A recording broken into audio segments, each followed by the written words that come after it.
¿Cómo se garantiza la libertad religiosa en la nueva normalidad? ¿Qué cambios han sufrido las asociaciones religiosas en tiempo de pandemia? ¿La prohibición al culto público ha sido motivo de coartar la libertad religiosa? Resuelve estas dudas y más en nuestro cuarto Congreso Nacional sobre Libertad Religiosa 2020. Desafíos actuales a la libertad religiosa. Este 3 y 10 de diciembre, de 10 a 12 horas. Horario Ciudad de México. www.congresonacionalcnlr.org.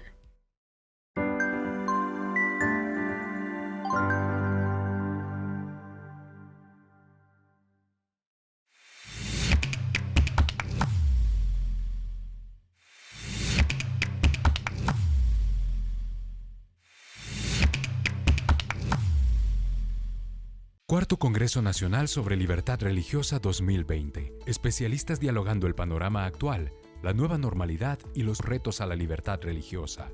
Congreso vía Zoom. 2 sesiones, 3 y 10 de diciembre, de 10 a 12 horas, horario Ciudad de México. Cuarto Congreso Nacional sobre Libertad Religiosa 2020. Desafíos actuales a la libertad religiosa. ¿Te has preguntado si existe algún derecho que proteja tus creencias religiosas? ¿Sabías que la libertad religiosa es un derecho humano? La libertad religiosa es un derecho humano fundamental, que reconoce la libertad que gozan todas las personas de vivir de acuerdo con sus creencias y prácticas religiosas, de manera personal y colectiva, en los espacios públicos y privados. Este derecho representa la fe de la persona y protege su libre expresión. En la Fundación Conciencia Nacional por la Libertad Religiosa nos dedicamos a la promoción del derecho humano de la libertad religiosa a través de la investigación, educación y difusión en diferentes sectores de la sociedad. Trabajamos para que la libertad de pensamiento, conciencia y religión sea reconocida y protegida para generar un ambiente de respeto que beneficie al tejido social. La tolerancia hacia todas las creencias religiosas es un valor indispensable que nos une como individuos y nos enriquece como sociedad. Conciencia Nacional por la Libertad Religiosa, por el derecho a creer. ¿Cómo se garantiza la libertad religiosa en la nueva normalidad? ¿Qué cambios han sufrido las asociaciones religiosas en tiempo de pandemia? ¿La prohibición al culto público ha sido motivo de coartar la libertad religiosa? Resuelve estas dudas y más en nuestro cuarto Congreso Nacional sobre Libertad Religiosa 2020. Desafíos actuales a la libertad religiosa. Este 3 y 10 de diciembre, de 10 a 12 horas. Horario Ciudad de México. www.congresonacionalcnlr.org.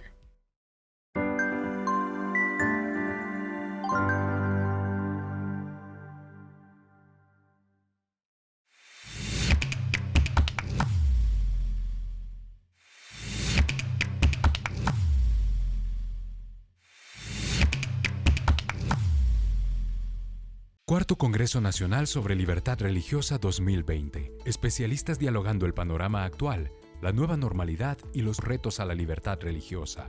Congreso vía Zoom. 2 sesiones, 3 y 10 de diciembre, de 10 a 12 horas, horario Ciudad de México. Cuarto Congreso Nacional sobre Libertad Religiosa 2020. Desafíos actuales a la libertad religiosa.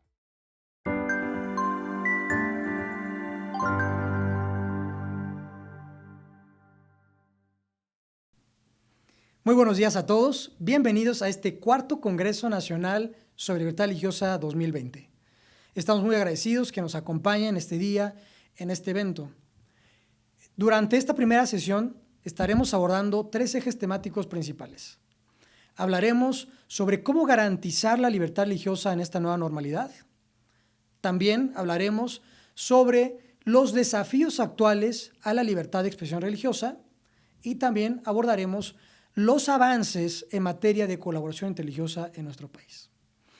En esta mañana nos acompañan aquí en el Presidium funcionarios de los 3 niveles de gobierno, también nos acompañan líderes religiosos y académicos profesionales en materia de derechos humanos.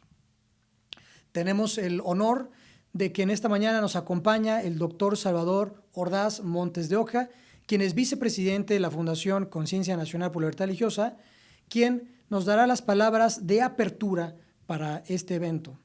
Doctor, el tiempo es de usted. Amigas y amigos míos, muy buenos días, doquiera que se encuentren. Es un privilegio para mí estar con ustedes durante este cuarto Congreso Nacional sobre Libertad Religiosa.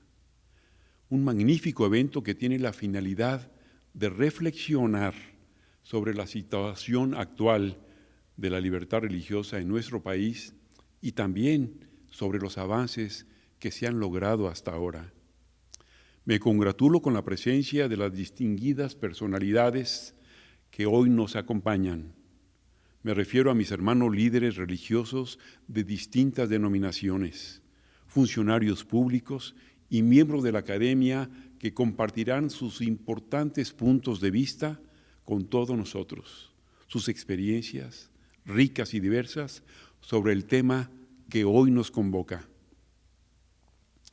Un especial y cariñoso saludo a todos los integrantes de los consejos interreligiosos a lo largo y ancho de nuestra gran nación y más allá de nuestras fronteras.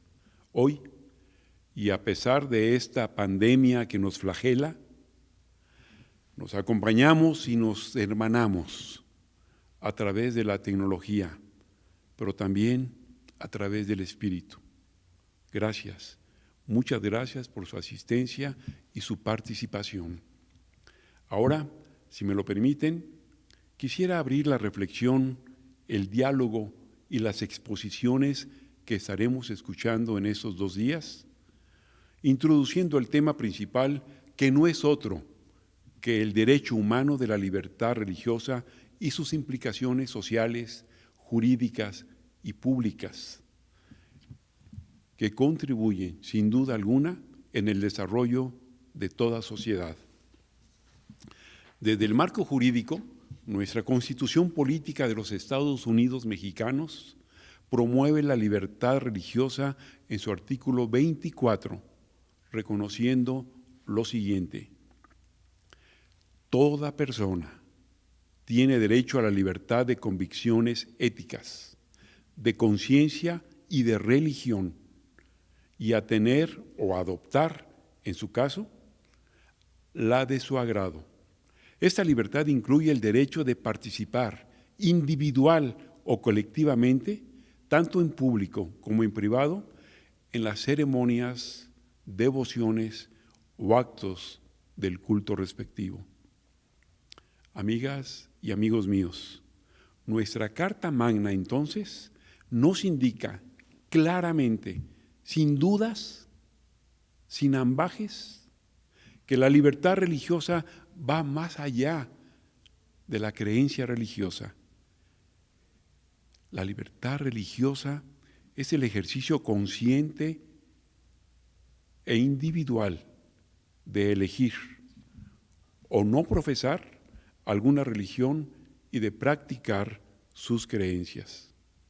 Al mismo tiempo, el texto constitucional hace mención al supremo derecho que reconoce esta libertad de poder participar individual o colectivamente, en público o en privado, de nuestras convicciones religiosas. Al mismo tiempo, amigos, el texto constitucional hace mención al supremo derecho que reconoce entonces esa libertad de poder participar individual o colectivamente. Ya lo dijimos, en público, recalco esto porque es muy importante, en público o en privado, de nuestras convicciones religiosas, cualquiera que éstas sean. La libertad religiosa, amigos míos, protege la creencia y la práctica religiosa de todo grupo e individuo de manera pública y privada, la religión de su elección.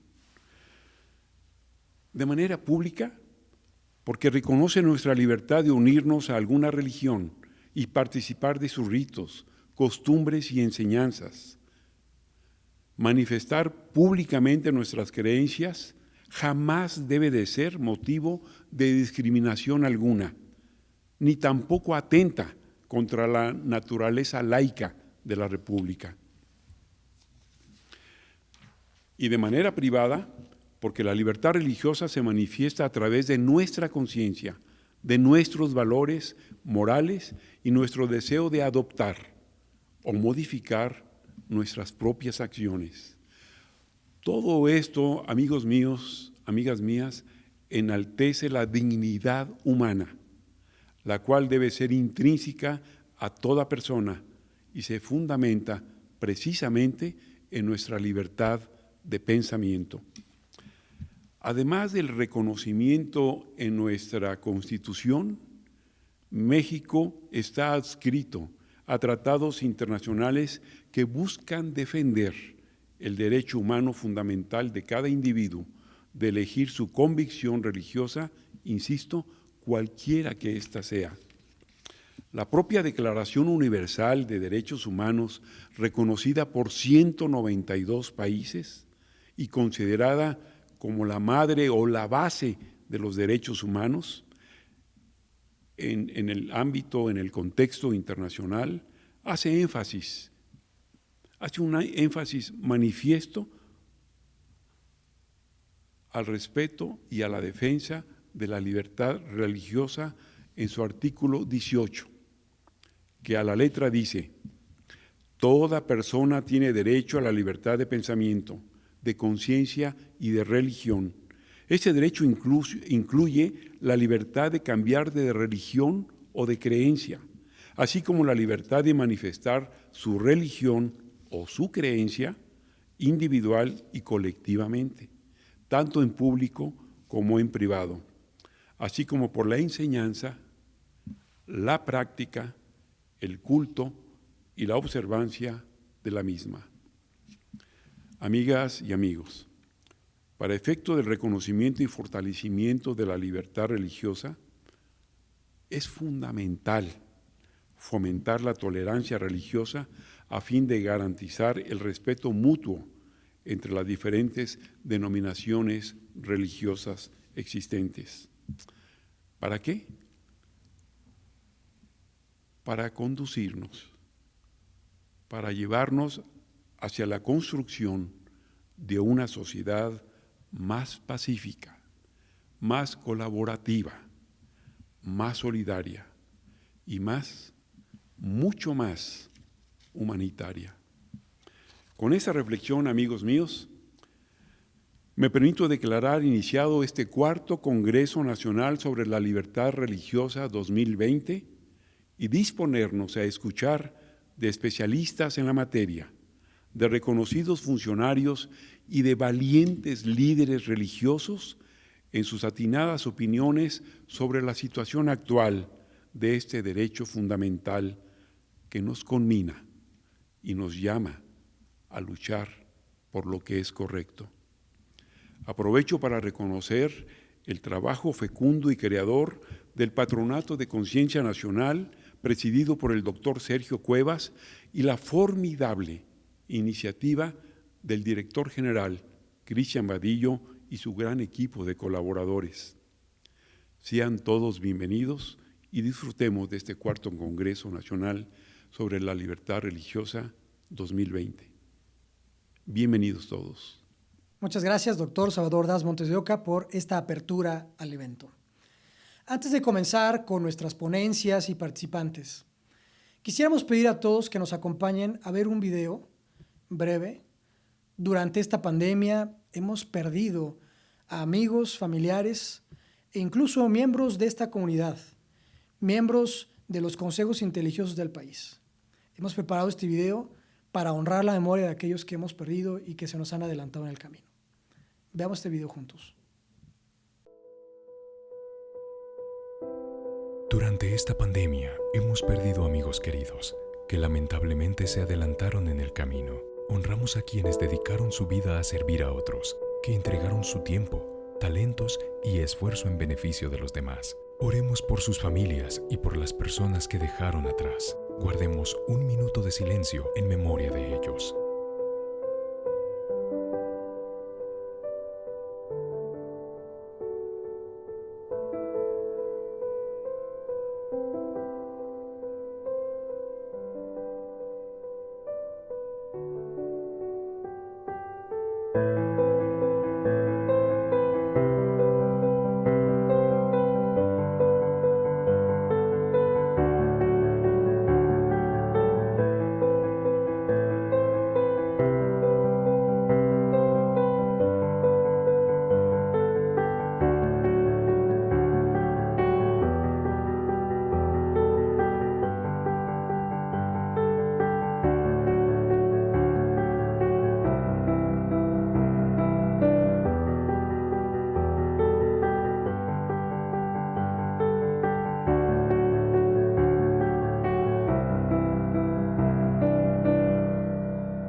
Honramos la vida y la memoria de los que se nos han adelantado en el camino.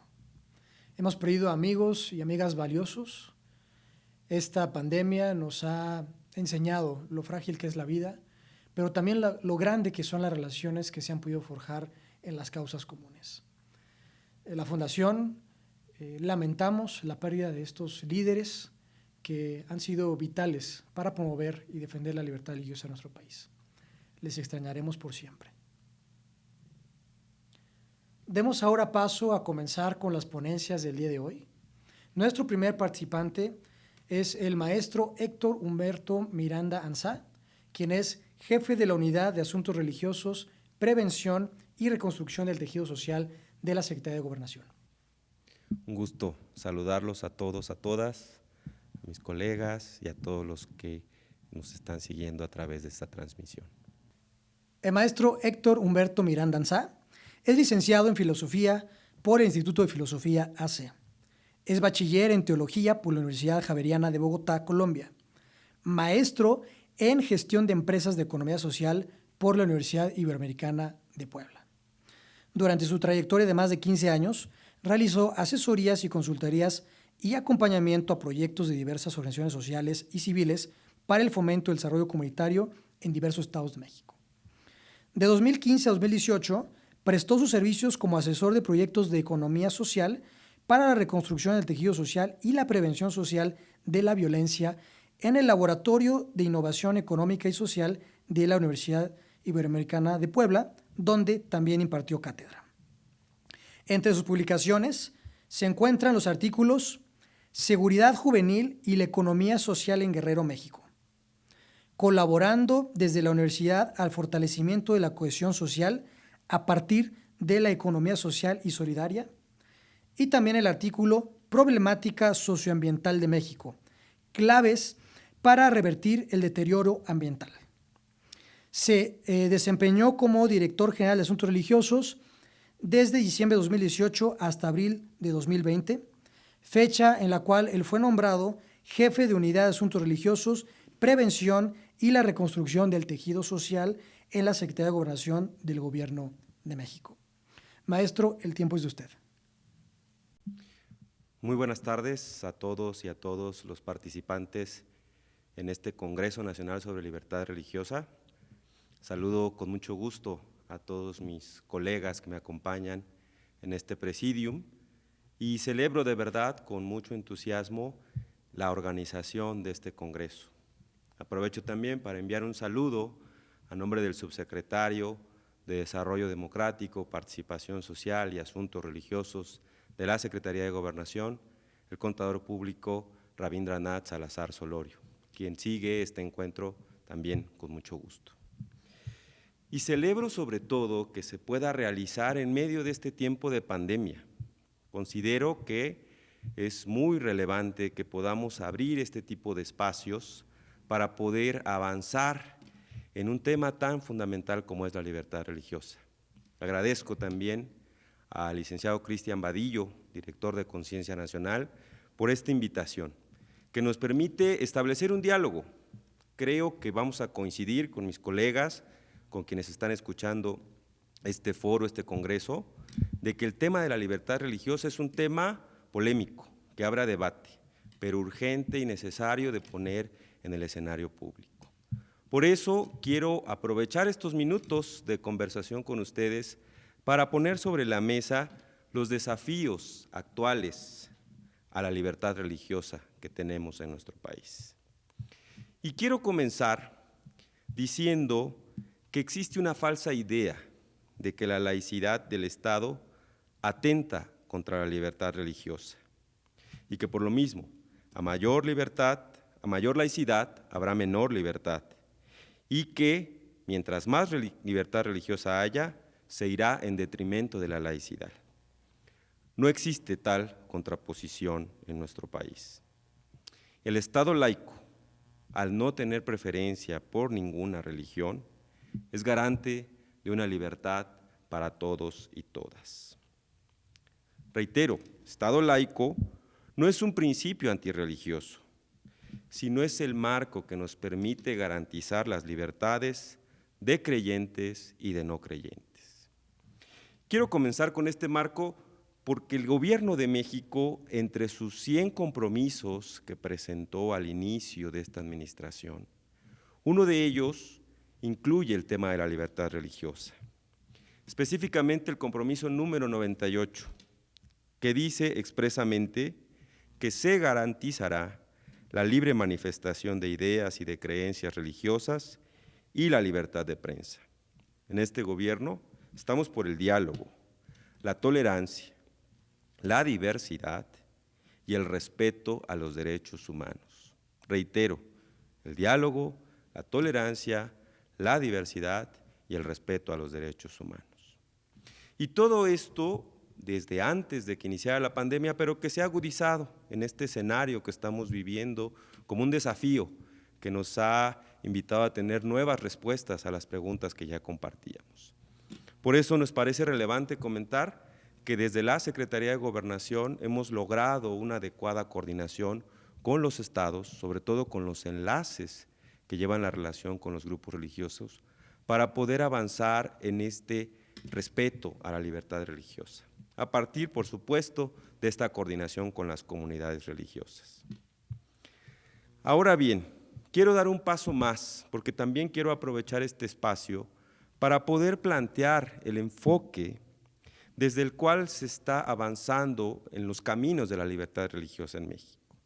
Y me refiero a este enfoque que manejan algunos autores que debaten sobre el tema y que afirman que el futuro de la libertad religiosa ha de proyectarse en el trabajo por la construcción de paz. Por eso me parece importante, porque creo que en nuestro país esta es una de las oportunidades que tenemos.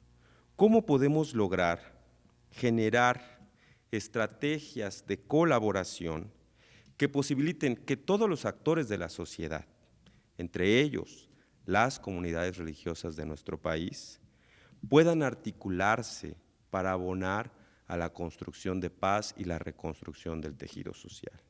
La fragmentación del tejido social es un tema que ha generado muchísimas contrariedades. La violencia, la inseguridad, no es fruto únicamente de ciertas personas que son las que generan todo este ciclo de violencia.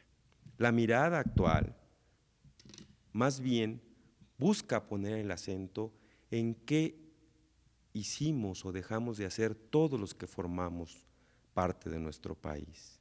Y por eso la reconstrucción del tejido social requiere la suma de iniciativas, esfuerzos, prácticas, experiencias y estrategias que abonen a erradicar la violencia, la injusticia, la desigualdad, la impunidad y otros muchos factores que vulneran el Estado de Derecho y el bienestar común.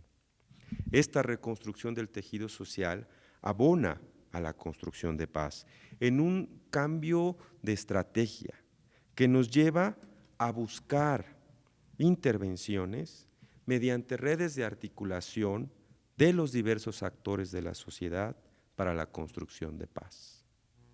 En este gobierno, el trabajo por la reconstrucción del tejido social ha sido uno de los ejes relevantes para construir la paz y la seguridad en nuestro país.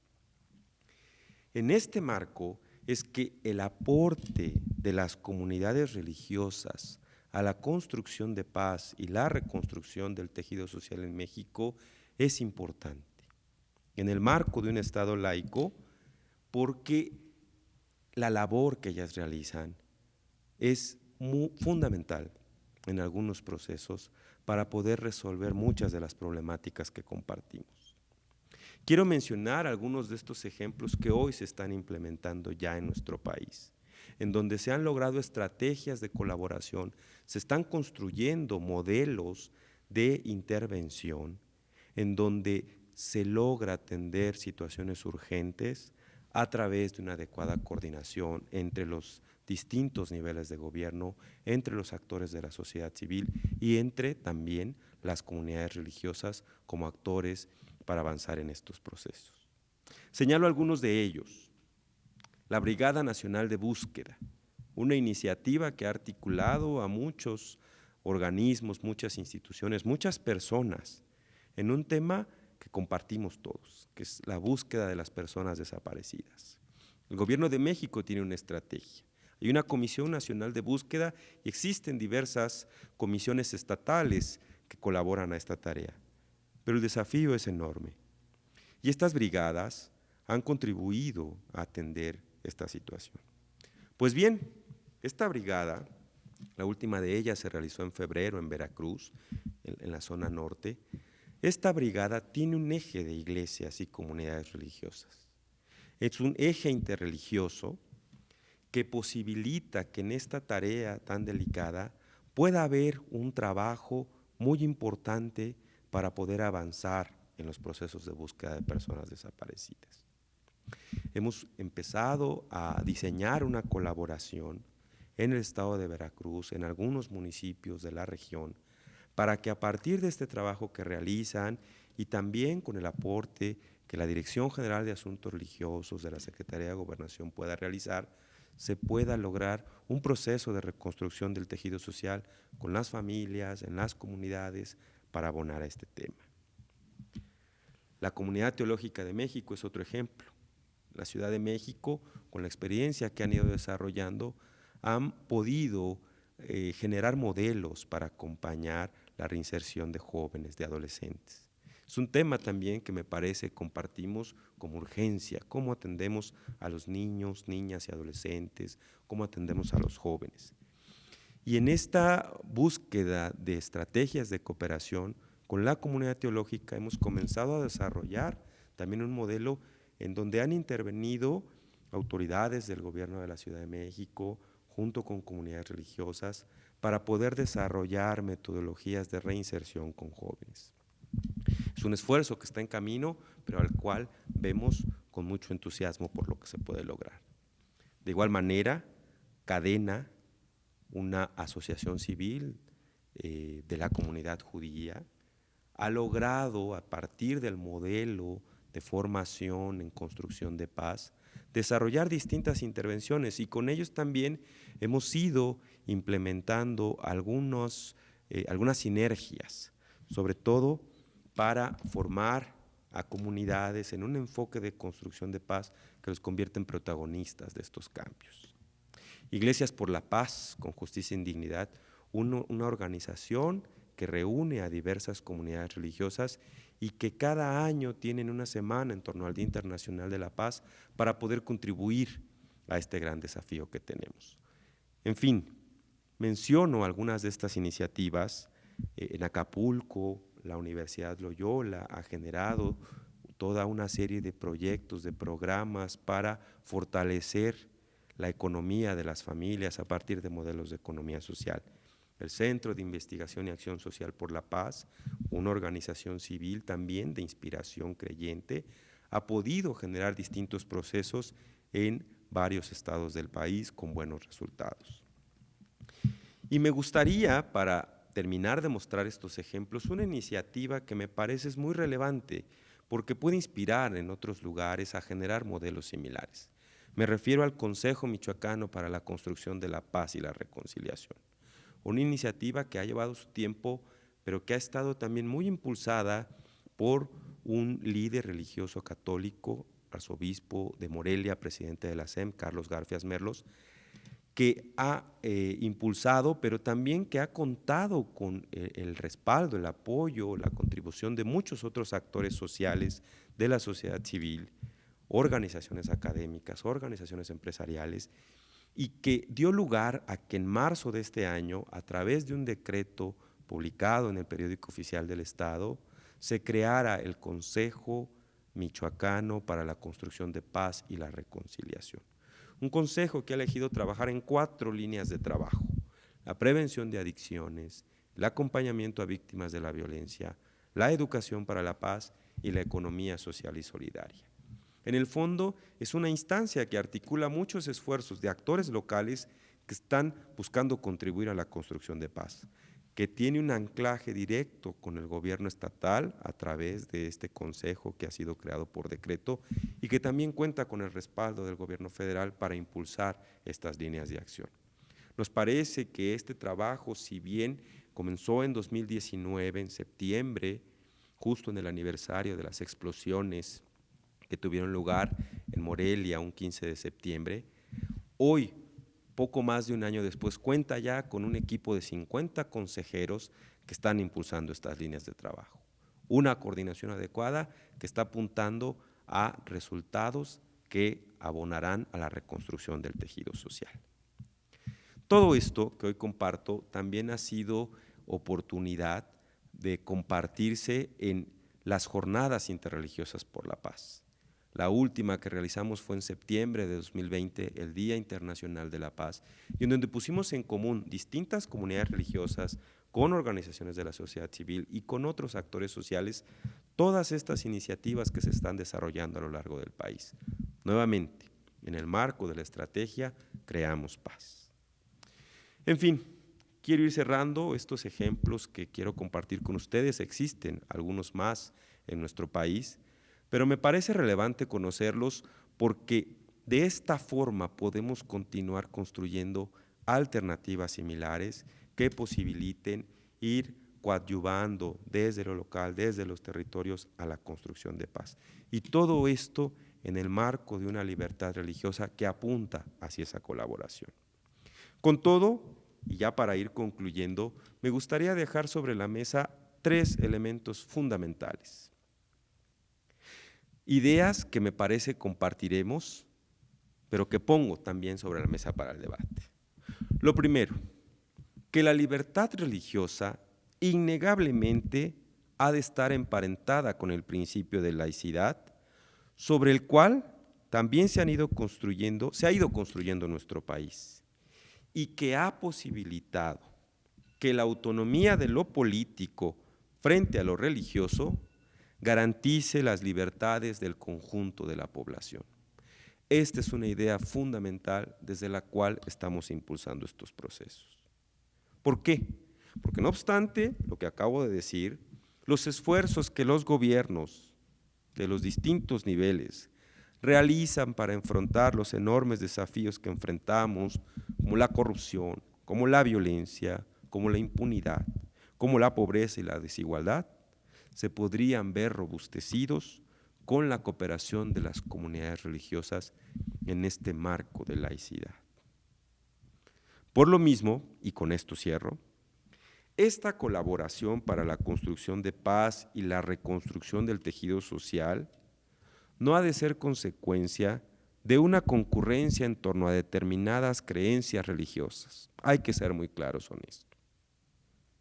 Ni tampoco ha de ser consecuencia del fomento de valores religiosos de alguna tradición en particular, con la importancia de los valores morales, espirituales, no ha de ser fruto de esta concurrencia, sino más bien ha de ser resultado de la puesta en marcha de proyectos, programas y acciones que realmente incidan en la transformación de las condiciones de vida de la población, sobre todo de los más pobres.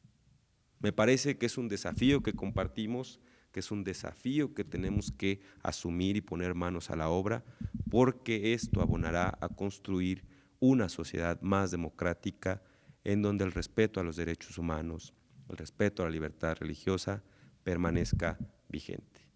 Muchas gracias. Agradecemos por estas palabras al maestro Héctor Humberto Miranda Ansá.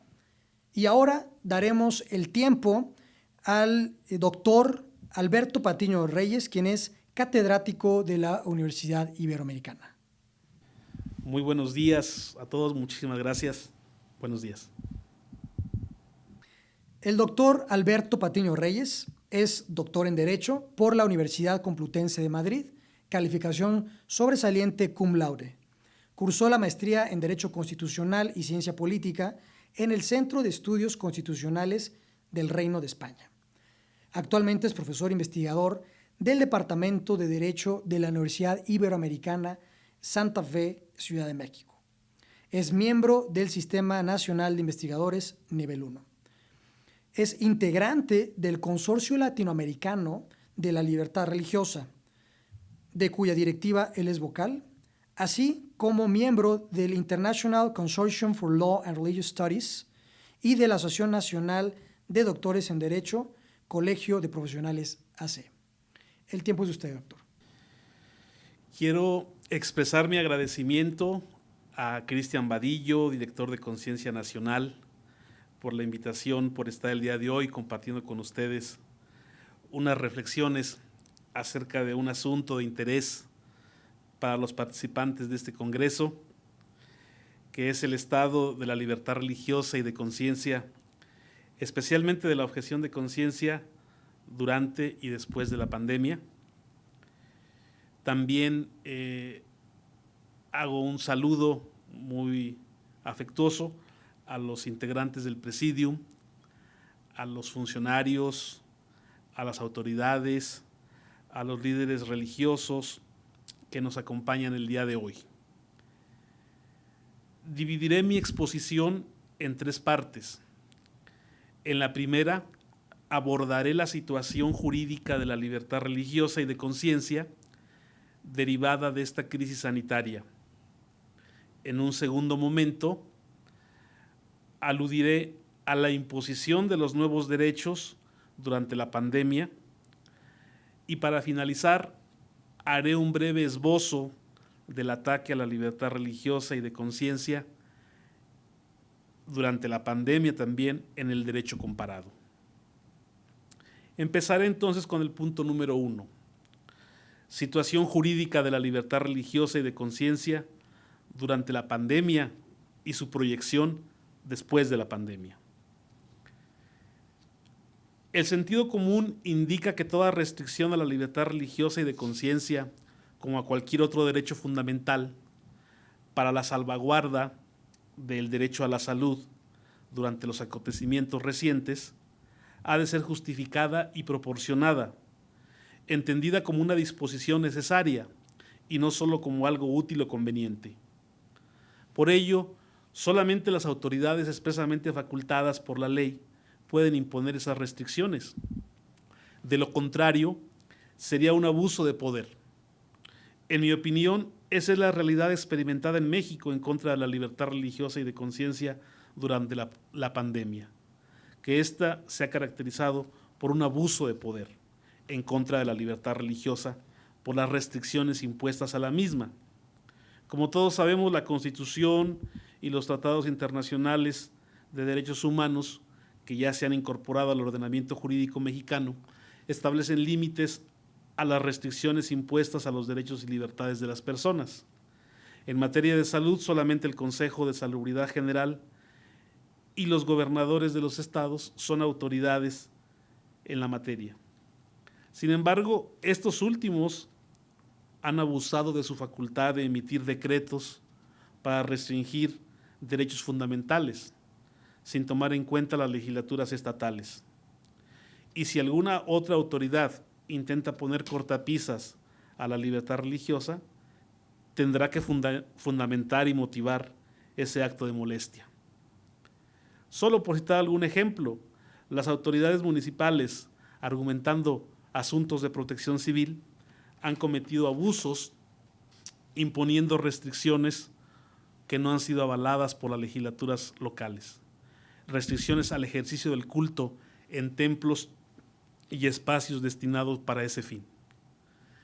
Entonces, la libertad religiosa es uno de los derechos fundamentales restringidos para favorecer la protección de la salud pública durante la contingencia sanitaria, especialmente su manifestación de reunión presencial en templos para el ejercicio del culto. Ha sido restringido este derecho por las autoridades sanitarias, tanto federales, estatales y aún más también las municipales, a través de normativas, si bien no uniformes, para prevenir los contagios, pero que sí han sido peculiares en cada una de las entidades federativas. Desde luego que no existía una declaración de suspensión de derechos humanos y de sus garantías, como está previsto en el artículo 29 de la Constitución mexicana. Por lo tanto, el artículo 24 constitucional, en su primer párrafo, no ha perdido su vigencia. Por razones de tiempo, no expondré la normativa de las 32 entidades federativas que restringen desproporcionada e injustificadamente la libertad religiosa en su manifestación de ejercicio de culto dentro de los templos. Solamente haré referencia a algunos ejemplos. Ha sido restringida la libertad religiosa, a mi punto de vista, de manera desproporcionada y justificada, en comparación, por ejemplo, con la libertad empresarial.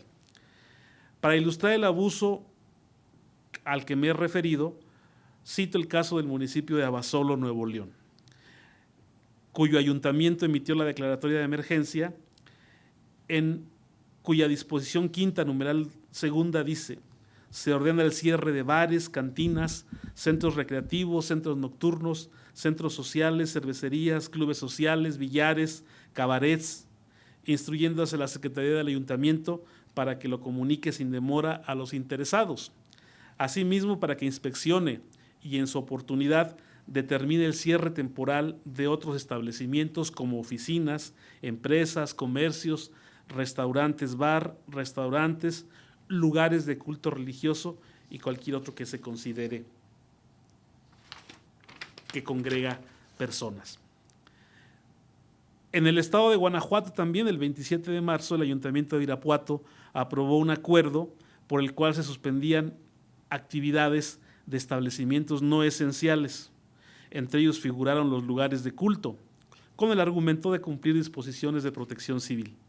En ese contexto, el 19 de junio del 2020, en una misa celebrada en el Templo del Sagrado Corazón de Jesús de esa ciudad, autoridades municipales irrumpieron una misa con acceso restringido a los feligreses, presidida por el obispo de esa ciudad. De nada importó observar las medidas sanitarias y de seguridad, pues el personal de fiscalización municipal, acompañado de la fuerza pública, ingresó al templo para disuadir la celebración. Este es un acontecimiento que marcó un precedente no registrado en México durante la pandemia y que se ha repetido en otras latitudes. Una misa no es un mero rito tranquilizador que cualquier policía puede interrumpir. Por lo que hace a la capital del país, es de todos conocidos que a partir del 26 de julio del 2020 se permitió con un aforo del 30% el ejercicio del culto en los templos. Sin embargo, la directriz de la jefa de gobierno de la Ciudad de México establecía que las celebraciones religiosas deberían tener una duración máxima de 30 minutos. Me pregunto, ¿desde cuándo el Estado es competente para decidir sobre asuntos estrictamente eclesiásticos?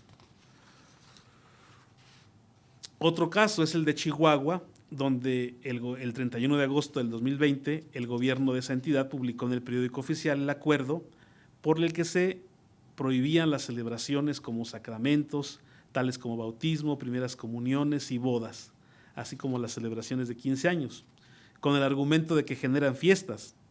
Me pregunto también, ¿acaso es competente la autoridad civil para determinar si procede o no la celebración de sacramentos.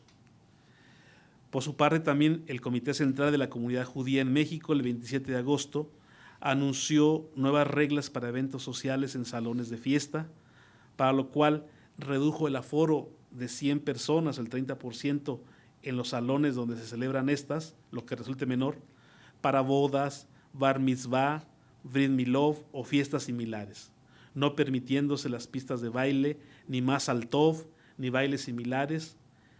No se debe fomentar el canto y deben observarse las medidas higiénicas tanto en la sinagoga como en los salones de eventos. Y se advierte que por cercanía a las fiestas mayores, el no actuar de manera responsable puede ocasionar la prohibición de asistir a los lugares de rezos. De vuelta a mi ponencia, consistente en el estado de la cuestión de la objeción de conciencia. En el contexto de la pandemia, el 30 de abril del 2020, en la página electrónica del Consejo de Salubridad General se difundía la guía bioética de asignación de recursos de medicina.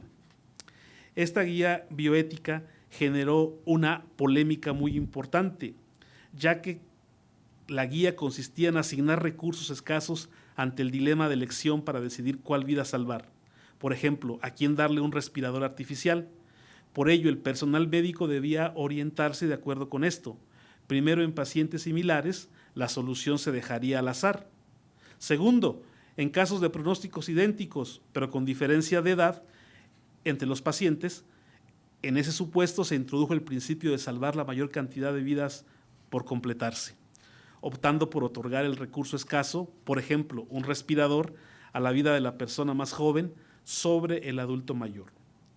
Al elegir al joven, necesariamente se condena a muerte al otro, a la persona mayor, al viejo.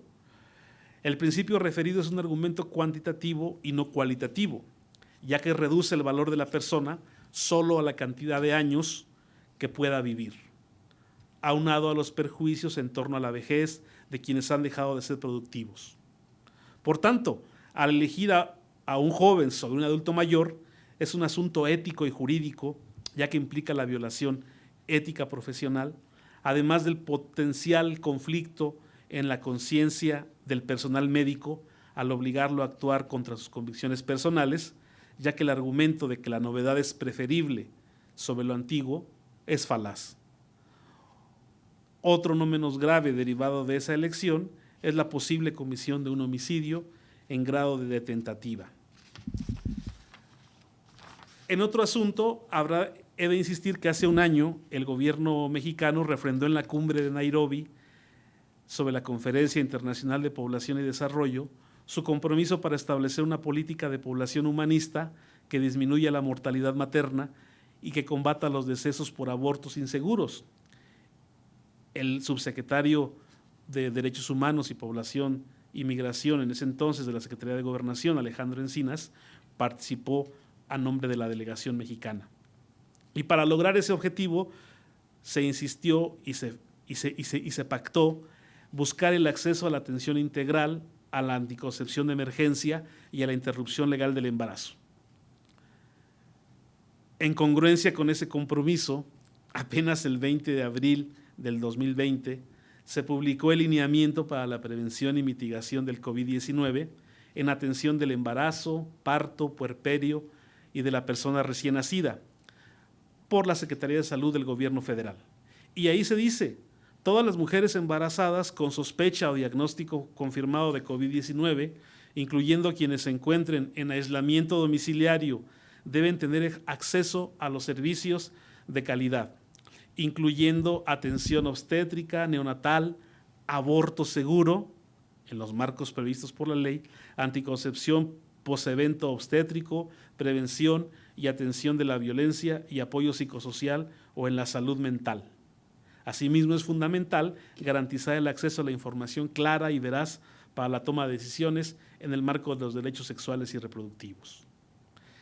Apenas en mayo de este año, nuestro país, conjuntamente con otros países, firmaron una declaración conjunta para la protección de la salud y los derechos sexuales y reproductivos, eufemismo con el que se cubre la anticoncepción de emergencia, la esterilización y el aborto, y la promoción de la sensibilidad de género, todo lo que tiene que ver con el feminismo, el apoyo a la agenda LGBT, entre otras cosas, como respuesta a la pandemia del coronavirus.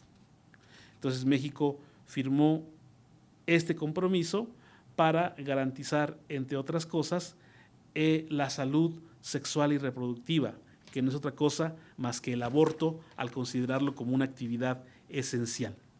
Y los países firmantes acogieron con beneplácito los esfuerzos multilaterales de la ONU, de la OMC, del Banco Mundial y del Fondo Monetario Internacional para impulsar la salud reproductiva. Desde luego que la libertad religiosa y de conciencia no tienen cabida frente a la imposición del aborto en México. La objeción de conciencia es vista como enemiga a vencer para lograr la concreción de lo arriba afirmado. Para muestra de lo que puede pasar a quien invoque la objeción de conciencia, un dato a considerar. Negar el acceso al aborto a las mujeres o a una mujer se considera tortura.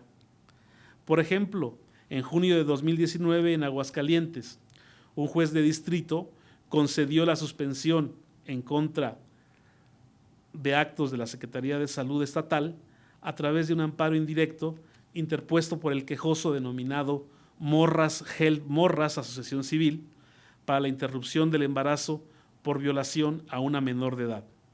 Argumentaron que las autoridades incumplieron con la norma oficial 046 relativa a la violencia intrafamiliar, sexual y contra las mujeres, la cual ordena el aborto solo con el dicho de la mujer, sin mediar investigación de autoridad competente. Por tanto, el juez ordenó a las autoridades a buscar a un médico no objetor de conciencia para practicar el aborto a la menor en un plazo de 10 días, al considerar la vulneración de su derecho a la salud y por tanto su discriminación, originándose además, por la negativa de los médicos objetores, actos de tortura y malos tratos. Paso al número 2 de mi exposición, que es la imposición de los nuevos derechos durante la pandemia del COVID-19. Voy a referirme al tema de identidad de género en Sonora. Apenas en octubre pasado, los legisladores avalaron cambios a la ley del registro civil del estado de Sonora, con los cuales se reconoce que las personas pueden obtener una nueva acta de nacimiento con cambios en su identidad de género y garantizar el libre desarrollo de su personalidad. Se entenderá por identidad de género la convicción personal e interna, tal como cada persona se percibe a sí misma, la cual puede corresponder o no al sexo asignado en el acta primigenia. En ningún caso será requisito acreditar intervención quirúrgica o alguna terapia u otro diagnóstico o procedimiento para el reconocimiento de la identidad de género. Luego tenemos la iniciativa de identidad de género para menores en Oaxaca. También en octubre pasado, la diputada de Morena, Magali López, propuso iniciativa para dejar que los menores de edad puedan decidir sobre su identidad de género sin tener previa autorización por parte de un adulto. O sea que en Oaxaca los niños pueden decidir de qué género no biológico quieren ser, pero no tienen permitido comprar una bolsita de papas y un refresco. Luego viene el tema también del matrimonio igualitario en el estado de Puebla. El pasado 3 de noviembre los legisladores aprobaron modificar el artículo 294 del Código Civil para indicar que el matrimonio es solo entre un hombre y una mujer, para quedar de la siguiente forma. El matrimonio es un contrato civil por el cual dos personas se unen voluntariamente en sociedad para llevar una vida en común con respeto, ayuda mutua e igualdad de derechos y obligaciones. Aquí la interrogante sería, ¿y dónde queda la objeción de conciencia de los oficiales del registro civil que argumenten convicciones personales para negarse a validar este tipo de celebraciones? Luego vendrá también el tema de la ley federal para regularizar la cannabis con fines recreativos. Se permitirá fumar marihuana en espacios públicos, áreas interiores de trabajo, públicas o privadas, en universidades e instituciones de educación superior, siempre y cuando sean en zonas exclusivas, las cuales deberán estar al aire libre. Y aquí yo también lanzo la pregunta, ¿y dónde queda el respeto al ideario de las instituciones de naturaleza religiosa? Si hay una institución que tenga un ideario de naturaleza religiosa, como puede ser una universidad, un colegio, una institución educativa, bueno, esta ley federal para regularizar la cannabis, establece que se permitirá también al interior de las instituciones privadas el consumo de esta cannabis. En casa podrá consumirse libremente siempre y cuando no haya menores de edad. Por otra parte, se podrán crear clubes de consumo recreativos de cannabis con un mínimo de 20 y máximo de 50 socios, todos ellos mayores de 21 años. Incluso será posible crear cooperativas de producción de la planta para sus socios, máximo de 150. Entonces, ¿dónde quedaron los efectos dañinos del consumo de la cannabis que científicamente han quedado ya expuestos a través de innumerables estudiosos e investigadores que demuestran y comprueban los daños que produce esta sustancia, esta cannabis? ¿Dónde quedó la parte ética? Pues solamente previeron la parte jurídica, pero descuidaron esas otras consideraciones.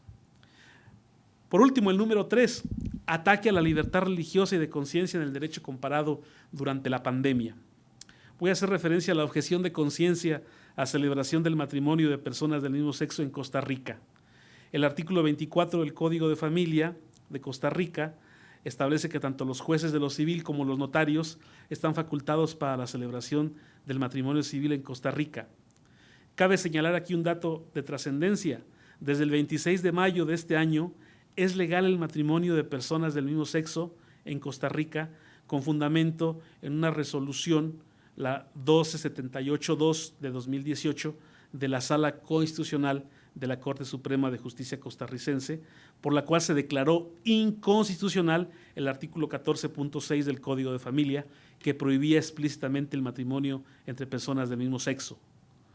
Dicha sentencia, en acatamiento a lo dispuesto por la Corte Interamericana de Derechos Humanos, en la opinión consultiva 2417, solicitada por Costa Rica y emitida desde el 24 de noviembre de 2017, en la cual se afirmaba que los estados deben garantizar los derechos en la población sexualmente diversa, destacando la identidad de género y el matrimonio igualitario. Bueno, entonces se faculta ya a los notarios regularon su estatuto para poder invocar la objeción de conciencia, pero no es así el caso de los jueces. Los jueces un juez tuvo que recurrir a esta sala constitucional de la Corte Suprema de Costa Rica y a través de la sentencia 2000-0016-2019 se estableció que la objeción de conciencia puede invocarse en gestiones judiciales que involucren relaciones de personas del mismo sexo. Es decir, protege que la objeción de conciencia de los jueces que se nieguen a este tipo de celebraciones, pero solamente de los jueces que hayan estado en vigor en funciones antes de la reforma del Código Familiar de Costa Rica. Los que entren una vez más en funciones después de que se declaró inconstitucional esta disposición del Código Familiar de Costa Rica, ellos no pueden alegar la objeción de conciencia. Por último, implementación del lenguaje inclusivo y neutro adoca la perspectiva de género para las comunidades religiosas. El 5 de noviembre del 2020 se publicó en Perú el decreto que modificó el artículo 5 del decreto por el cual se autorizaban las celebraciones religiosas con presencia limitada de fieles en los templos y lugares de culto, pero con una novedad. Se establecía además que debe ser utilizado un lenguaje inclusivo y neutro respecto de las comunidades de fe. Huelga decir aquí que la Real Academia de la Lengua Española ha considerado innecesario la inclusión del doble género, es decir, del todos, todas, todes, así como del plural todas, todes, todex, con X y con S o con la E. Entonces, ¿por qué razón habrán de emplearlo las confesiones religiosas? En el decreto peruano hay una alusión directa al lenguaje inclusivo y neutro impulsado por la ONU, con una vaguedad, pues no es claro el alcance de ese término. Hay dudas si alude solamente a su utilización en la celebración de cultos religiosos o nada más entre las comunidades religiosas. Cualquiera que pueda hacer la interpretación dejará en claro que la utilización de ese lenguaje tiene como objetivo implementarlo en el campo religioso. Entonces, la pregunta aquí es, ¿dónde queda el principio de autonomía de los grupos religiosos frente al Estado? Y para terminar, haré referencia a el proyecto que presentó el presidente Alberto Fernández de Argentina para permitir el aborto, para legalizar el aborto en ese país. Quiero decir que no es despenalización del aborto, sino su legalización, al considerarlo como un derecho de las personas gestantes. Ellas podrán abortar en cualquier momento, hasta 14 semanas sin dar razón alguna, y a partir de entonces y hasta el término del embarazo, si consideran que está en peligro la salud integral de la persona gestante. ¿Sí? Aún en el 8º o 9º mes, se autoriza también a las niñas a partir de los 13 años a que ellas decidan por sí mismas el aborto, presumiendo que cuentan con madurez suficiente. Y el derecho a la objeción de conciencia de los profesionales de la salud queda severamente limitado, porque se obliga a los objetores a adoptar todas las medidas necesarias para garantizar el acceso a la práctica que ellos objetan. Es más, el proyecto convierte en delito, con la misma pena que el aborto mismo, la negativa a practicarlo o su dilación por parte de los profesionales de la salud, autoridades hospitalarias o funcionarios. Y todas las instituciones que presten servicios de salud, incluyendo las privadas que sean confesionales, están obligadas a practicar el aborto. Finalmente, a modo de conclusión, la libertad religiosa y de conciencia, en su concreción el derecho de objeción de conciencia, han sido desdeñados por las autoridades al momento de imponer los nuevos derechos. Ya desde antes de la pandemia y acentuada ahora durante la pandemia, me atrevería a decir que también post pandemia, así lo constaté con los datos que presenté en mi intervención. Y todavía me faltó precisar que se está impulsando la constitucionalización de la eutanasia en México. Este dato lo tomo de la iniciativa que presentó el diputado Ricardo Fuentes de Morena apenas en septiembre pasado, para adicionar el artículo 4 de la Constitución, introduciendo el tema de la eutanasia. En suma, la objeción de conciencia debe ceder ante la aplicación de sus nuevos derechos. Todo obedece a un contexto ideológico por implementar una agenda progresista promovida por la ONU, donde hay una redefinición del concepto de vida con el derecho al aborto como puerta de entrada a otros derechos, sin importar que se desconozca el derecho a la objeción de conciencia del personal sanitario, de los profesores al momento de hacer obligatoria la educación con perspectiva de género, del oficial de registro civil que se niegue a celebrar, a validar las uniones de personas del mismo sexo, o del juez de lo familiar, entre otros. Así, ante la embestida antilibertad religiosa y de conciencia, ¿cuál debería ser la respuesta de los líderes religiosos y de las personas interesadas en la salvaguarda de estos derechos? Pues me parece que ustedes, queridos oyentes, tienen la respuesta. Muchísimas gracias. Muchas gracias, doctor Alberto Patiño Reyes, por esta ponencia que nos ha compartido. Esto abre el diálogo a los temas que vamos a estar abordando y también a las siguientes participaciones que vamos a tener. Ahora abriremos un espacio de un panel donde escucharemos a diferentes líderes religiosos, sus perspectivas y su experiencia en materia de libertad religiosa y también colaboración interreligiosa. Después del panel tendremos un espacio para preguntas y respuestas. Si alguno de ustedes tiene una pregunta, diríjala a los ponentes a través del chat de la plataforma y al final estaremos contestando algunas de ellas. Primeramente damos el tiempo al arzobispo Francisco Javier Chaboya Ramos, quien es arzobispo de la Arquidiócesis de Toluca. El tiempo es de usted, arzobispo. Muy buenos días tengan todos ustedes. Me da mucho gusto poder saludar a todos ustedes y poderles felicitar por esta gran iniciativa de realizar este 4º Congreso sobre la libertad religiosa en México.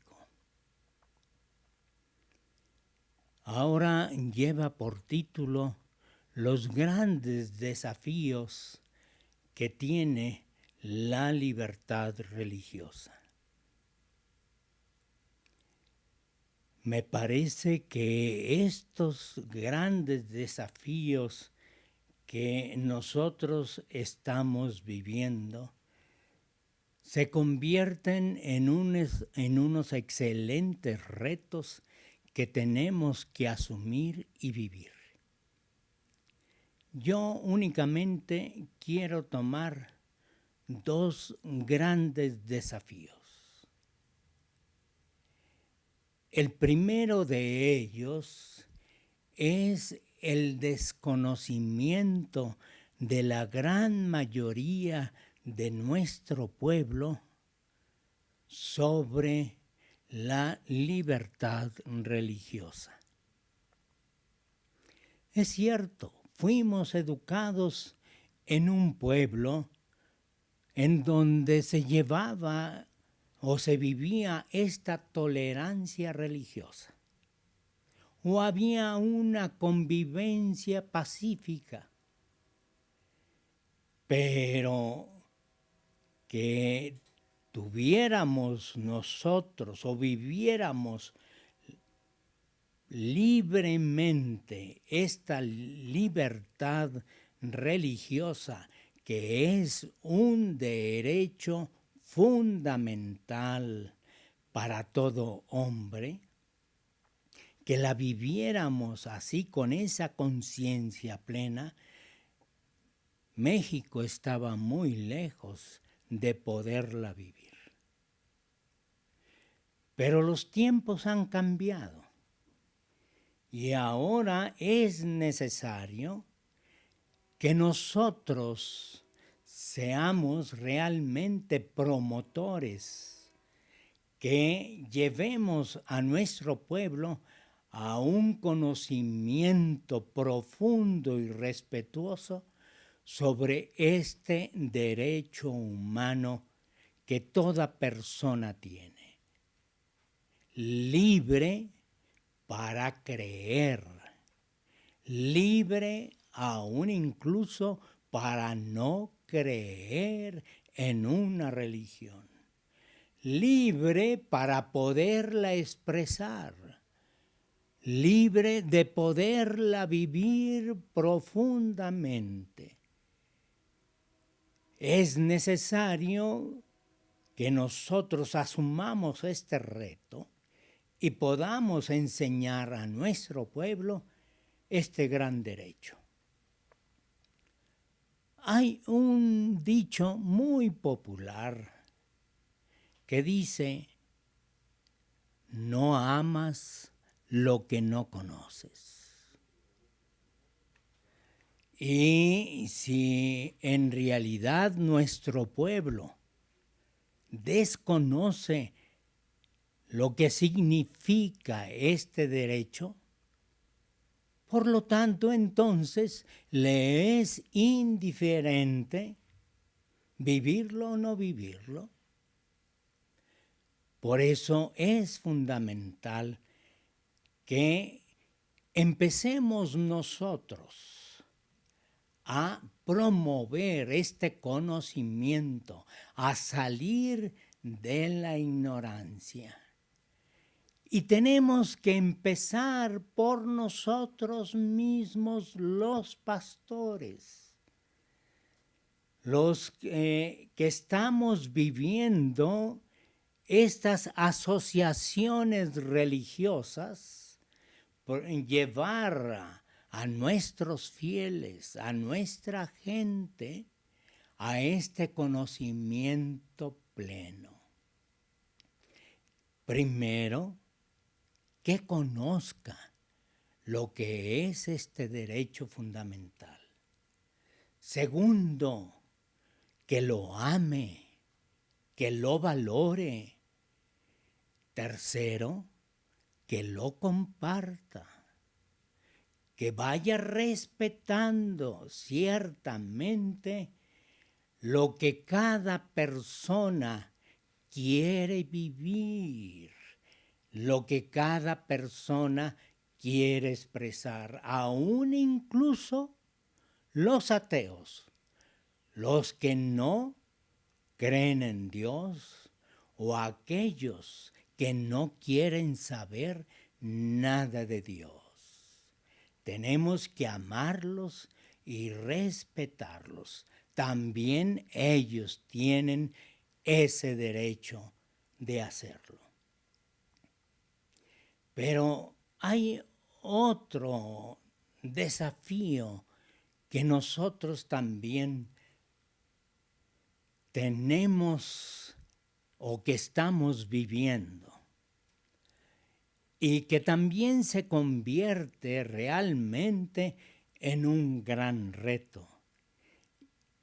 No solamente es el desconocimiento de nuestro pueblo, sino también la ausencia de leyes que amparen, protejan y promuevan este derecho. Tenemos entonces, queridos hermanos, este gran reto de ir dialogando con nuestras autoridades, con nuestros representantes en las diferentes cámaras, que vayan llenando estos vacíos que hacen daño a la persona porque no vive libremente su fe. Por eso yo quiero felicitar a todos los exponentes, a todos los participantes de este cuarto congreso. Y los invito, ante todo, a conocer profundamente y comprometernos a difundir la riqueza de la misma libertad religiosa. Quiero pedirle a Dios que a todos los exponentes y participantes les conceda gracias especiales para que puedan comunicar la verdad y vivirla y transmitirla a nuestro pueblo. Dios los bendiga a todos. Gracias, arzobispo, por su mensaje. Ahora daremos el uso de la palabra al rabino Edwin Sonier Acosta Tulande, quien es representante de la comunidad judía liberal independiente sefardí. Adelante, el tiempo es de usted. Muy buenos días. Quisiera comenzar leyendo el artículo 18 de la Declaración Universal de Derechos Humanos, que dice así: toda persona tiene derecho a la libertad de pensamiento, de conciencia y de religión. Este derecho incluye la libertad de cambiar de religión o de creencia, así como la libertad de manifestar su religión o su creencia, individual y colectivamente, tanto en público o en privado, por la enseñanza, la práctica, el culto y la observancia. Sin lugar a dudas, este artículo es muy importante y revelador. Este derecho protege a los creyentes teístas y no teístas, así como a aquellos que no profesan ninguna religión o creencia en particular. Nos brinda el derecho a vivir la espiritualidad de la forma más apropiada, para aquellos que no se identifican con ningún otro credo. Hablar sobre libertad religiosa se ha convertido en el estandarte de toda organización de carácter espiritual. Hemos memorizado un discurso sobre nuestros derechos fundamentales para vivir nuestra fe sin persecución ni señalamientos. Sin embargo, cuando se trata de los derechos de otras comunidades, esta misma estructura religiosa violenta y niega los derechos de las pequeñas comunidades emergentes, que solo buscan vivir su fe de acuerdo a sus propios principios y dando su propia interpretación al texto sagrado.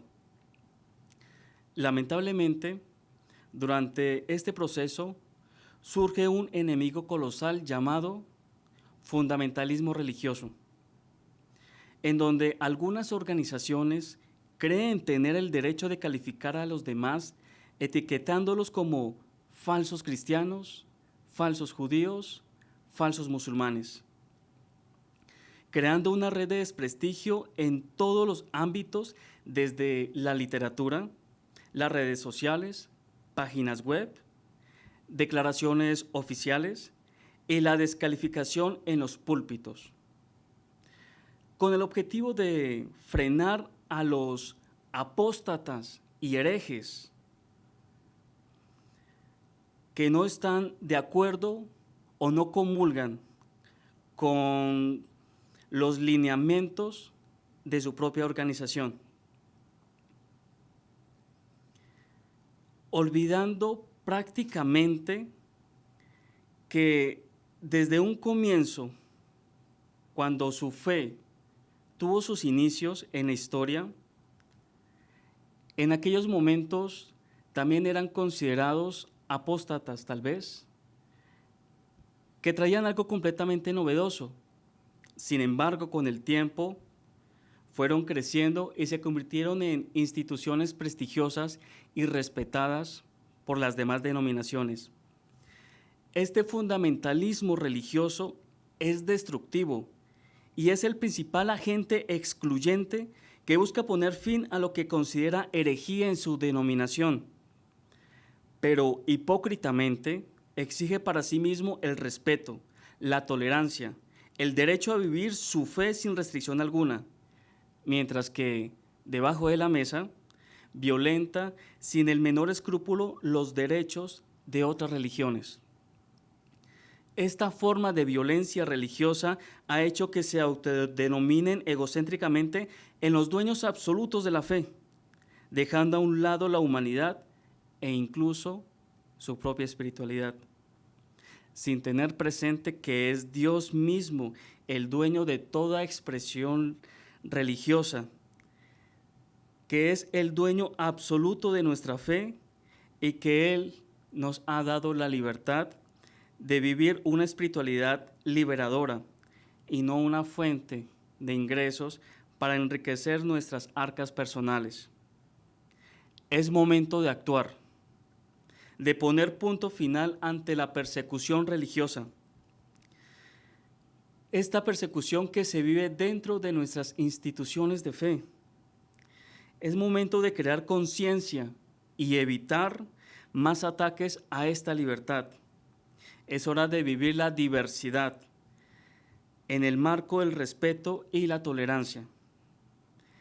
Que nuestras palabras lleguen a la acción y no se queden simplemente en meras palabras que se las lleva el viento, en palabras melodiosas que simplemente retumban en nuestros oídos.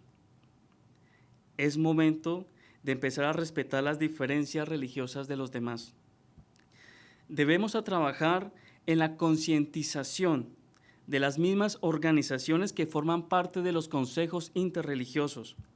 Dejar a un lado el miedo de exigir respeto cuando una organización no respeta las diferencias de otras, cuando ésta ataca y agrede físicamente, cuando ataca verbalmente y emocionalmente la fe de otras personas. Debemos defender a capa y espada la libertad de expresión, destruir las etiquetas de desprestigio, que las burlas y los señalamientos de algunas instituciones sean demandadas ante la ley. Busquemos el bien común para fortalecer los lazos de hermandad, para fortalecer los lazos de fraternidad. Dejemos a un lado la hipocresía y vivamos nuestra espiritualidad sin señalamientos. Vivamos nuestra fe con libertad. La libertad religiosa no tiene colores, no tiene género, no tiene orientación sexual, no tiene idioma, no tiene raza, no se organiza por clases sociales, ni tampoco por el nivel educativo de las personas. La libertad religiosa es un derecho que todos tenemos y ese derecho no puede ser violado por nadie. Este derecho incluye a todas las personas sin excepción.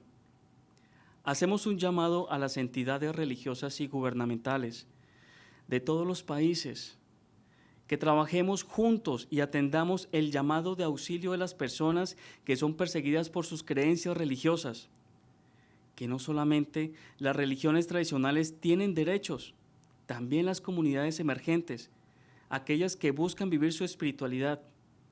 No marginemos ningún credo por su tiempo de existencia, ni su número de fieles, ni por su poder económico o influencia en los medios sociales. Estamos hablando de seres humanos que tienen emociones y que por ser minorías son despreciados y son abofeteados por pensar diferente y vivir su espiritualidad de una forma también completamente diferente. Sin duda alguna, todos tenemos derechos y todos deben ser protegidos. Mis derechos terminan cuando comienza el de los demás, pero que estos derechos no solo queden grabados en el papel, hay que llevarlos a la acción, con hechos. Agradecemos los esfuerzos que se realizan por defender la libertad religiosa. Ese trabajo no puede ser posible si no se realiza de forma articulada y organizada.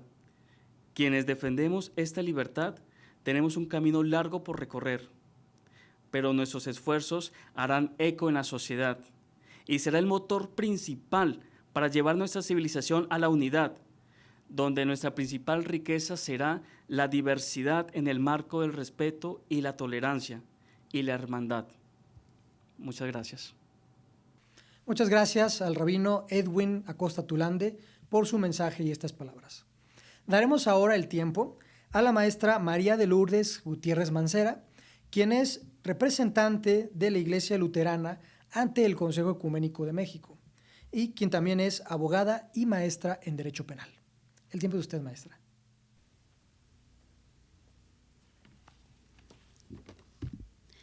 Buenas tardes a todos los presentes, mujeres y hombres de buena fe, interesados por forjar un mundo de paz desde la perspectiva interreligiosa. Agradezco a Conciencia Nacional y al licenciado Cristian por la invitación y oportunidad para participar en este congreso. Vamos a platicar algo acerca de los avances en la construcción de la colaboración interreligiosa. Para poder hablar de avances, tenemos que observar el escenario desde el momento en que la comunidad internacional reconoció la libertad religiosa como un derecho, en un instrumento jurídico, en una norma internacional, que debe garantizar el derecho a la libertad religiosa. Recorreremos brevemente la historia en esta materia. Durante la época moderna, el término de derechos humanos se comenzó a conocer en el año de 1689, en la Carta de Derechos inglesa Bill of Rights. La referida carta sirvió de inspiración a la Declaración de Derechos de Virginia en los Estados Unidos en el año de 1976. Dicha declaración sirvió de inspiración para la elaboración de la Declaración de los Derechos del Hombre y del Ciudadano francesas en 1789. En 1789 también, cuando se realiza la primera enmienda en la primera Constitución de los Estados Unidos de América, aparece en ella ya el derecho a la libertad religiosa. En 1814, el concepto de derecho a la libertad religiosa es recogido en la Carta Constitucional Francesa en su artículo 15. En 1919, con el Tratado de Versalles, se crea la primera organización internacional que se llamó Sociedad de las Naciones o la Liga de las Naciones, que se propone establecer las bases para la paz después de la Primera Guerra Mundial. Esta contempla el tema de la libertad religiosa. La Sociedad de las Naciones o Liga de las Naciones fue disuelta el 18 de abril de 1946 para dar paso a la Organización de las Naciones Unidas, donde se realiza la Declaración Universal de los Derechos Humanos en 1948, documento donde aparece reconocido el derecho a la libertad religiosa, de conciencia y de pensamiento. Asimismo, la Declaración Americana de los Derechos y Deberes del Hombre, aprobada en Bogotá, Colombia, en 1948, en su artículo 3, establece la libertad religiosa. La Carta Internacional de Derechos Humanos, desde la Declaración de 1948 y los pactos internacionales que la conforman de 1966, proclaman los principios de no discriminación y de igualdad ante la ley, en particular, el derecho a la libertad de pensamiento, de conciencia, de religión o de cualquier convicción, en virtud de que la transgresión a este derecho, de forma directa o indirecta, ha provocado guerras y grandes sufrimientos a la humanidad y equivalen a instigar el odio entre los pueblos y las naciones. La Convención Americana sobre Derechos Humanos, aprobada en 1969 en San José de Costa Rica, también establece la libertad de religión o creencias. Así, desde 1689 llegamos ahora a 1985. Después de varios años de arduo trabajo, la humanidad por fin, a través de la Organización de las Naciones Unidas, llegó a aprobar la Declaración de las Naciones Unidas sobre la eliminación de todas las formas de intolerancia y discriminación fundadas en la religión o las convicciones. Como podemos observar, este derecho se ha desarrollado y evolucionado en función de la sociedad y del contexto histórico y político. En esta declaración se resalta el derecho de toda persona a la libertad de pensamiento, de religión, el derecho a manifestarlo y practicarlo en público o en privado sin que exista coacción de por medio, el derecho de no ser discriminado por motivos de religión, y agrega algo muy importante, el derecho de los padres y tutores a organizar la vida de sus hijos o pupilos de acuerdo a su religión, y que los niños tendrán acceso a la educación en materia religiosa. Algo trascendente que establece esta declaración es que la declaración se entenderá en el sentido de que no restrinja o derogue ninguno de los derechos definidos en la Declaración Universal de Derechos Humanos y en los pactos internacionales de derechos humanos. Esta declaración no definió el término religión, sin embargo definió lo que considera discriminación fundada sobre la religión o convicción, estableciendo que esa discriminación es toda distinción, exclusión, restricción o preferencia fundada sobre la religión o la convicción y cuyo fin o efecto sea la abolición o el menoscabo del reconocimiento, el goce o el ejercicio en pie de igualdad de los derechos humanos y las libertades fundamentales. Después de esta declaración, la ONU ha considerado que es muy importante comenzar a trabajar sobre una convención sobre la libertad religiosa. La Organización de las Naciones Unidas ha continuado con el trabajo de lograr se apruebe dicha convención sobre la eliminación de todas las formas de intolerancia y discriminación fundadas en la religión o las convicciones. Continuamente se está realizando investigación y ha nombrado relatores especiales para llegar a que en un momento de nuestra historia se llegue a aprobar la Convención sobre Libertad Religiosa. Sin embargo, ha sido hasta la presente fecha imposible llegar a un consenso para su aprobación. Con esto podemos observar que la humanidad se ha preocupado por aprobar instrumentos internacionales a efecto de garantizar la promoción, el respeto, la protección y garantías al derecho de libertad religiosa. Ahora pasemos a nuestro país. En el orden jurídico mexicano, la Constitución de los Estados Unidos mexicanos reconoce el respeto absoluto a la libertad religiosa en sus artículos 1, 24 y 130. Es preciso recordar que en el año de 1992 hubo una reforma constitucional derivada de la cual se reconoció la personalidad jurídica a las iglesias. Y fue en el año 2011 cuando aparece la reforma en materia de derechos humanos.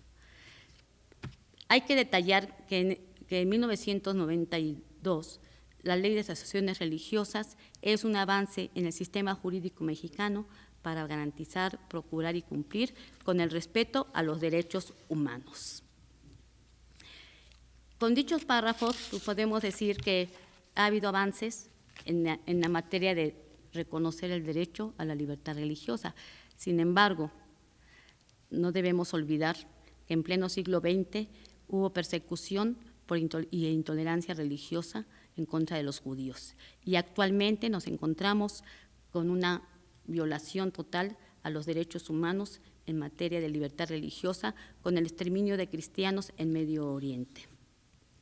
Aún no son suficientes los esfuerzos realizados para lograr el ejercicio pleno de la libertad religiosa en las naciones del mundo. Hemos de seguir trabajando en ello desde nuestras propias trincheras.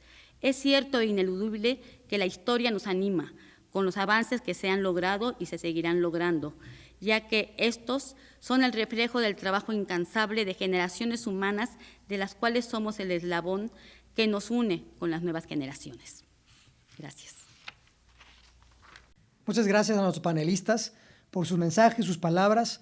Creo que es muy interesante escuchar esta diversidad de ideas, pero también de experiencia, que abonan a los temas que hoy estamos dialogando y estamos discutiendo. Muy bien, entonces comencemos ahora con esta sesión de preguntas y respuestas. Si alguno de ustedes quiere hacer una, hágala a través del chat de la plataforma.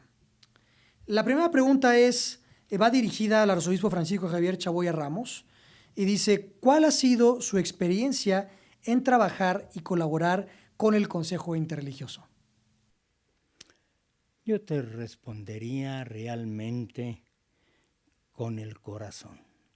Ha sido un regalo de Dios poder tener este encuentro con los demás hermanos que creen en Dios y aunque pensamos en formas diferentes, nos une una fe en Él.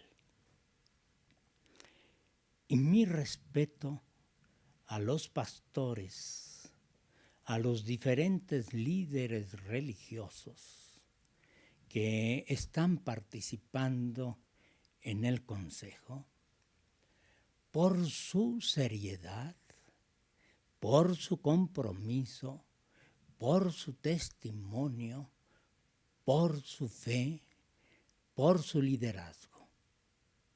Mi respeto.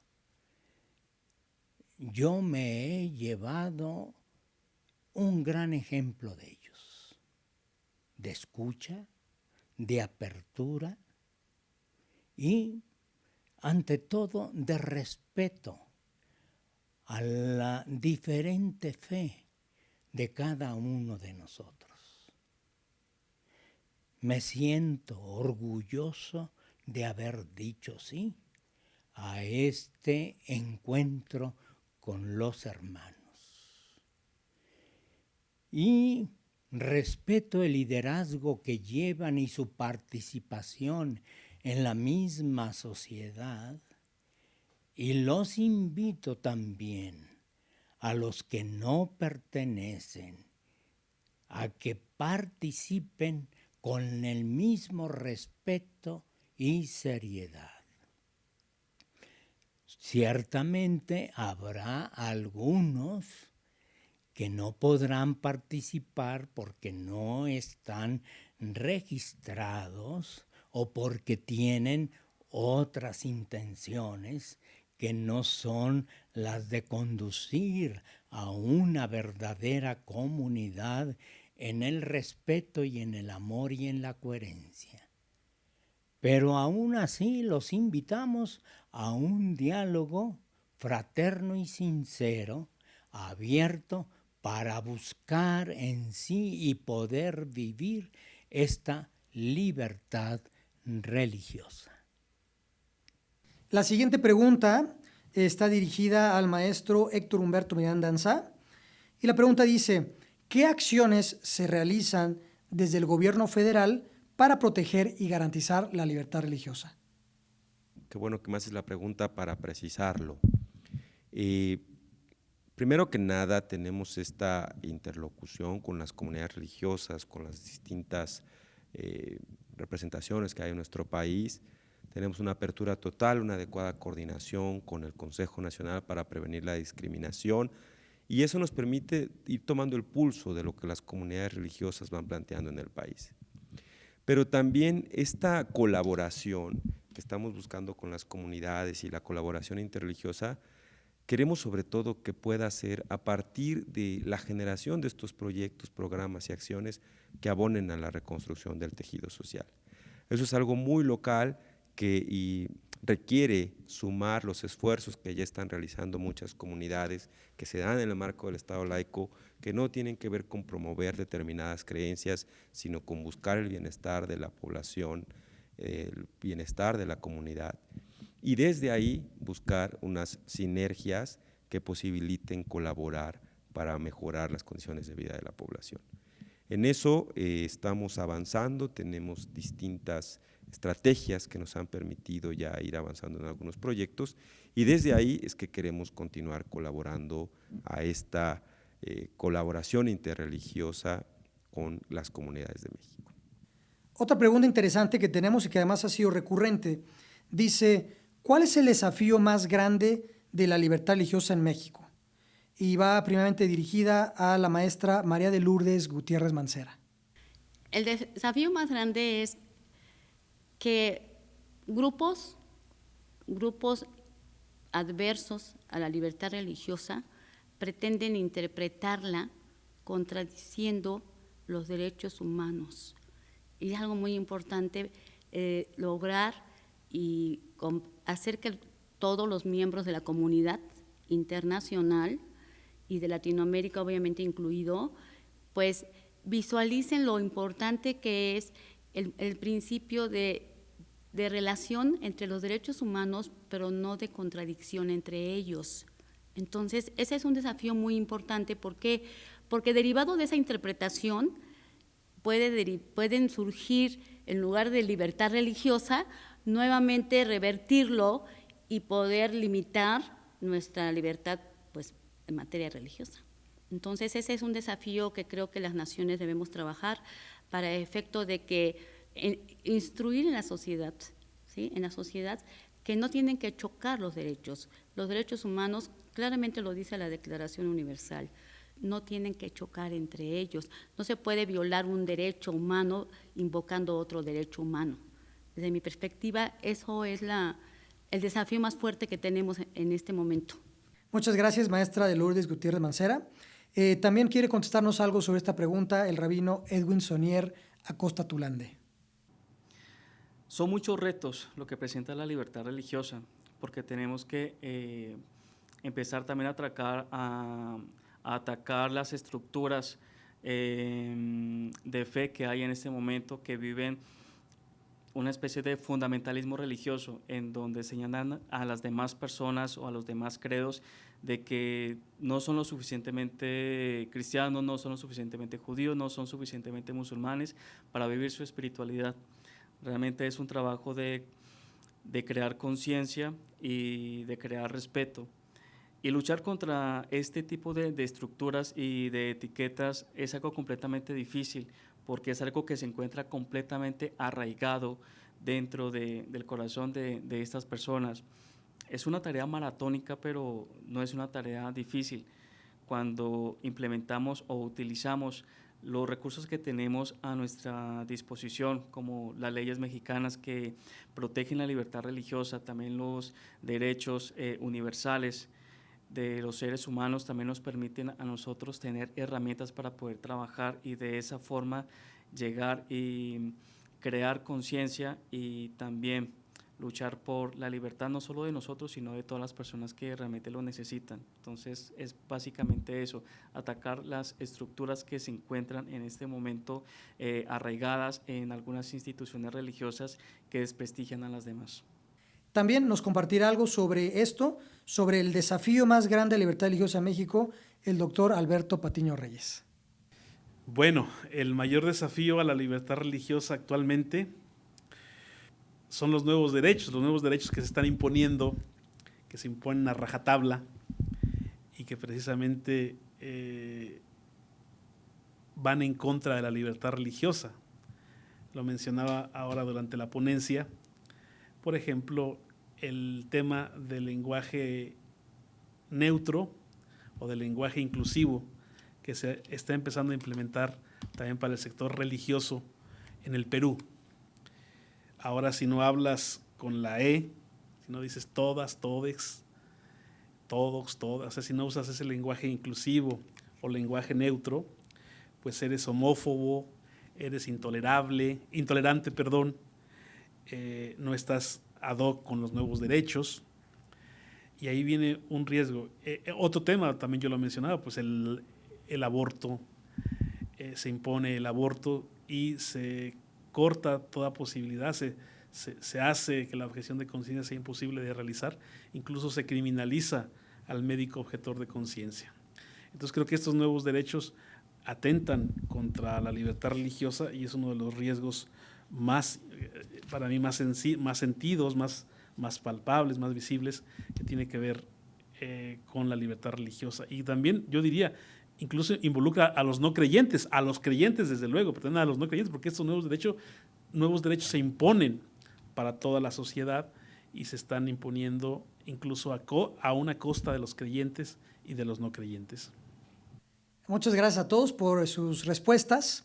Otra pregunta más que nos ha llegado que es muy interesante, dice, ¿cuál sería la acción prioritaria para difundir y promover la libertad religiosa?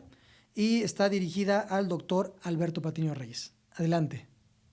Bueno, una acción, lo que hacen los líderes religiosos que se encuentran el día de hoy presentes aquí en este congreso, que es una labor muy importante, que es la de dialogar entre ellos, que el diálogo es importante, pero también hacer la labor de concientizar a su feligresía para que estos temas de la libertad religiosa pues salgan a la luz pública y no se queden solamente en las cuatro paredes de los templos. Desde luego que cuando dialogan y cuando se unen los líderes religiosos, pues crean una fuerza importantísima que nadie los para.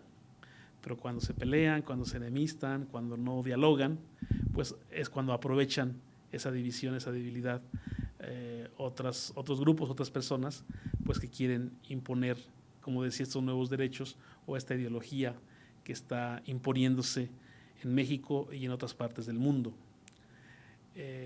Entonces, creo que el diálogo entre los líderes religiosos y entre su feligresía, concientizar a la feligresía de lo que está pasando, pues es uno de los aspectos muy importantes y trascendentales, porque los medios de comunicación, las escuelas, no están no están transmitiendo lo que es la defensa de la libertad religiosa. Por el contrario, están también colaborando en la imposición de estos derechos que van en contra de la libertad religiosa y de conciencia. También nos comparte algo sobre esta pregunta el arzobispo Francisco Javier Chaboya Ramos. Yo, como lo acabo de exponer, son dos fundamentales a mi criterio. El primero de ellas es de que nosotros los pastores nos hagamos responsables de ser portadores a nuestros fieles de esta libertad religiosa. Para mí es una vergüenza que yo como pastor no haya enseñado entonces a mi gente a vivir profundamente esta libertad religiosa. Y con todo respeto y sinceridad les pido perdón. Pero también tengo que ser consciente de que los tiempos anteriores no eran tan fáciles, no eran los más adecuados. Pero hoy creo que es necesario y que me exige mi misión dar realmente este paso para que mi gente, mis fieles, vivan profundamente esa libertad, la expresen y respeten a los demás que creen diferentes a ellos. También quiero invitar a los demás pastores y líderes religiosos a que vayan promoviendo dentro de sus comunidades que nuestro pueblo sea consciente de esta riqueza y de este don. Pero también, como les decía anteriormente, tenemos que asumir un diálogo respetuoso con nuestras autoridades, con aquellos líderes que nos representan, que no se mandan a sí mismos, representan al pueblo y sirven al pueblo y velan por los derechos que tiene el pueblo. En ese aspecto tenemos que ser dialogantes, respetuosos, pero también exigentes. Yo creo que esos 2 puntos para mí son esenciales, que empecemos a dar estos pasos. Última pregunta para nuestros panelistas. Esta pregunta dice: ¿qué se debería hacer para fortalecer la colaboración interreligiosa en el país? Y va dirigida al rabino Edwin Sonier Acosta Tulande. Bueno, sin duda alguna es un trabajo que se debe manejar de forma articulada y de invitar a las demás comunidades religiosas para que puedan participar dentro de estos espacios. Lamentablemente no todas tienen esa disposición de poder participar, sin embargo sería una gran oportunidad para poder hacer un acercamiento hacia ellos y de esa forma unirnos con puntos que tenemos en común y trabajar precisamente en ello. No estamos hablando acerca de que hay que unirnos para hacer algo ecuménico o unir todas las religiones en una sola, no. Simplemente es crear lazos de fortalecimiento, de hermandad y de fraternidad para poder luchar contra las entidades que tratan de arrebatar el derecho de la libertad religiosa a las personas que profesan algún credo en particular. Y realmente es algo que tenemos que trabajar arduamente para que todos podamos ser partícipes. Adelante, también nos comparte algo sobre esta pregunta el maestro Héctor Miranda Ansá. Excelente pregunta. Lo primero que tengo que decir, desde la Secretaría de Gobernación tenemos la conducción de las relaciones con las comunidades religiosas en México. Y en esta conducción el gobierno de la República ha sido muy claro en el sentido de, en este marco de laicidad, mantener una relación equitativa con todas las comunidades religiosas de México.